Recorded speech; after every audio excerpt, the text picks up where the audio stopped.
Can I come in? Can I come in? Where are you? Oh, I'm upstairs. Anyway, mga loves, I just want to give you an update. So, nalagyan na ni Mr. ng insulation yung yung mga ceiling ready for lagyan ng ceiling. Fluffy. Hindi pa tapos kasi siya lang talaga yung gumawa nito. So, ito What do you call this, honey? Like a fiber? It's actually wool. A wool? Wool and something else, yeah. So, wool from sheep or? It's all recycled stuff. Okay. Yeah. So, why do we need to put this? Stop the heat escape. Well, they don't know that. That's why I'm asking. Stops the heat going out and it stops heat coming in. So, it's actually like yan. Yan yung layer na nilagay ni John. So I'm so undecided. Why are you undecided? Whether I run the water pipes under the floor or just bring it around here. Do a sink up, shower up. It's really up to you, sweet. Why not put the shower here? Yeah, the toilet's there. Okay. Oh well, hayaan ko na siya mga loves. This wide is the shower. Siya na yung It'll be siya yung bahala dyan. more big enough. We'll need to make a decision which way to go with it. So nagsampay ako kasi walang ulan and umaaraw naman.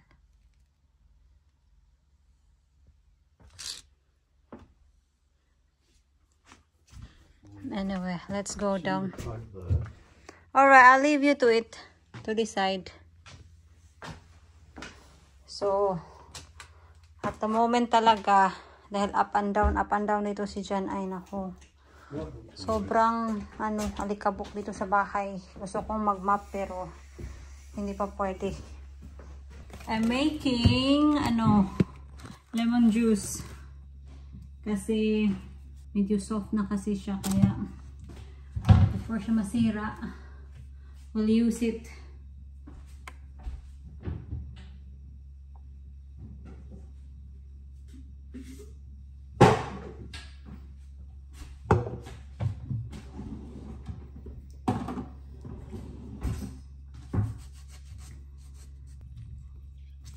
So, ginamitan ko lang siya ng kutsara kasi wala akong anong tawag nun? Yung lemon squeezer ba?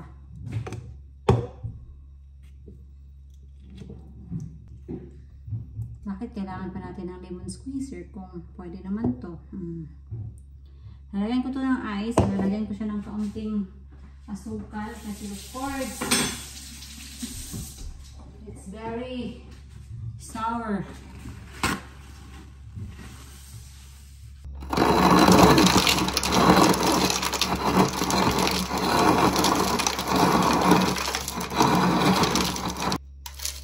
Tama na yan. Then tubig.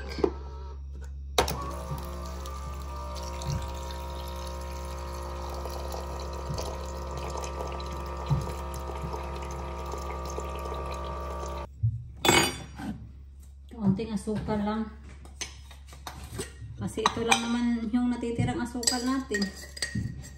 So kung hindi pa tumatamis, wala na tayong magagawa.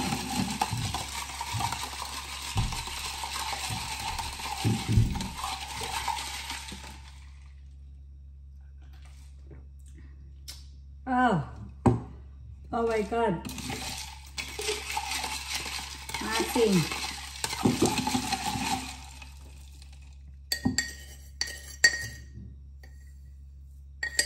Busin ko na lang to.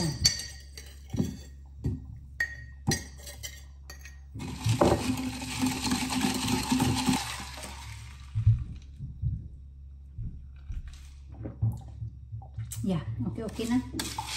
Maasim pa din pero Hindi na masyadong maasim.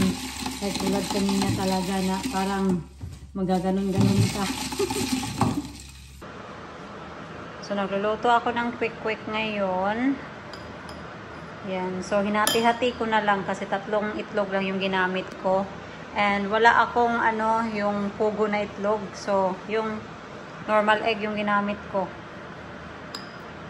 So, first time kong gumawa nito. So, ewan ko lang kung ano ang kakalabasan nito mga loves. Kasi, meron ako napanood sa YouTube. Ay, biglang nag-crave. Sabi ko, sige, gagawa ako ng quick.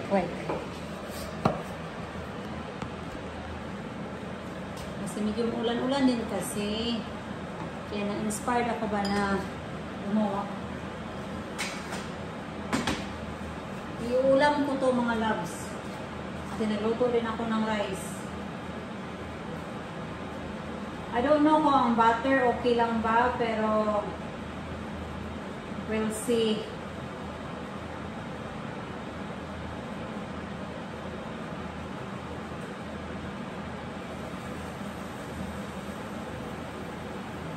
Ayun na naman na dyan. Ano yung pinaggagawa mo?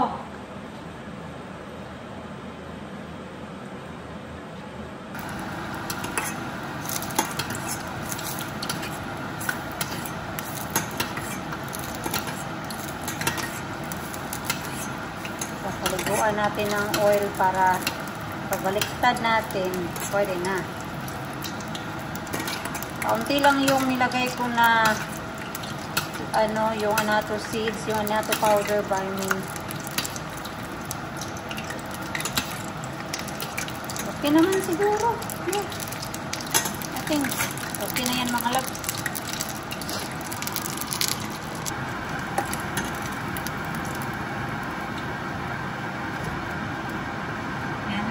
Tapos na tayo. So, ito na yung lunch ko. So, quick, adobong sitaw, rice, and ito yung sasawan ko.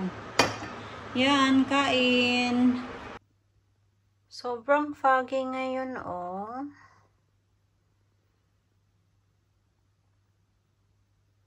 Anyway, I'm about to get ready because I'm seeing Ate Janice today. So, I'll be right back. I am back. So, ito na, nagmukhang tao na. Medyo presentable na yung ating face. So, I'm just gonna change and put my bio oil. I don't know if it works, but we never know. Hopefully, hindi tayo magka-stretch mark. Alright, I'm going mga loves. I'm driving. It's still foggy. And Ate Janice has already set off as well. So we're gonna meet in the town.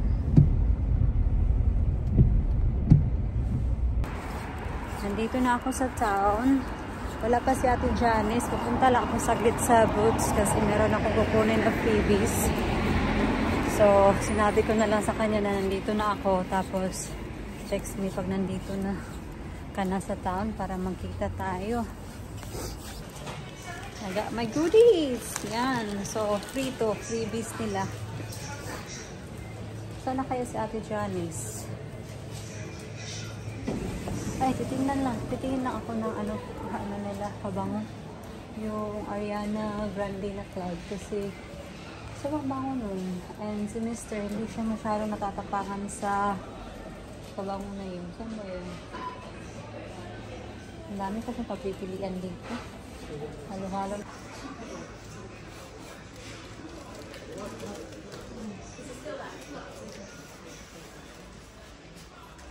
Hindi ko mahanap. Hindi bali. Huwag na lang tayo doon sa pabango kasi ang tapang ng mga amoy doon. Next. Wala man silang sale.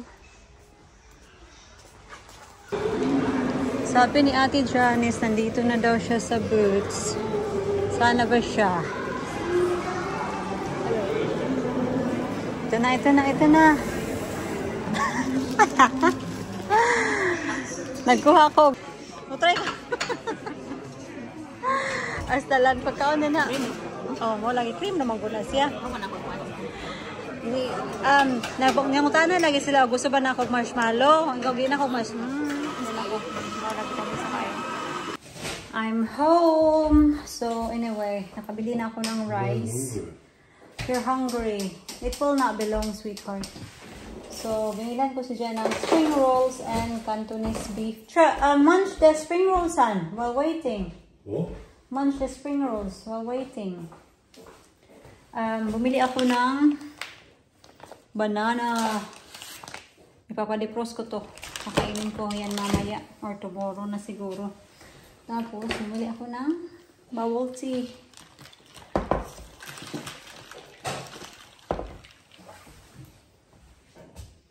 And then, ito yung mga freebies ko kanina na pinick up sa Boots. Ito. So, pack 1 siya and pack 2. Bumili din ako ng suka. And then, dalawang Nescafe. You alright?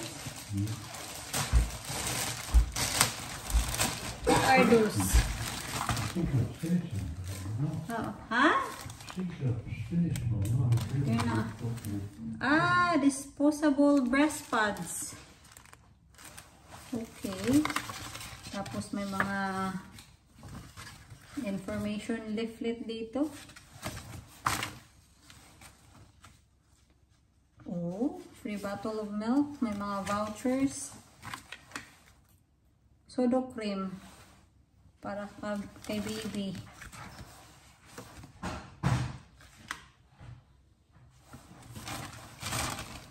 Okay. Meron din silang pa-vitamins.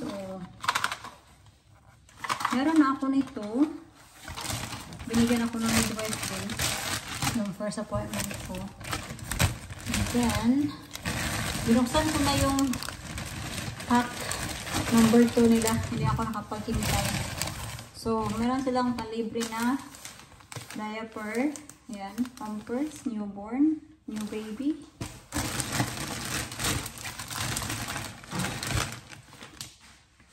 Okay, pre-sample. Para sa laundry.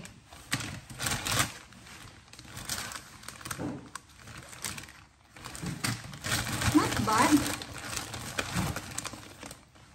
Para saan to? Oh! Yan. Low nipple shield. Okay. And then another mga vouchers and leaflets. And then baby drops. Vitamins siguro ko sa bata. Specifically designed for breastfeed babies. Okay. And then, meron din silang wipes. So, lahat, yun yung mga places na nakuha natin. And dumaan din ako sa sa Superdrug para bumili nito. I-start na rin akong ng mga pangregalo, mga loves. Ito para kay Janina to.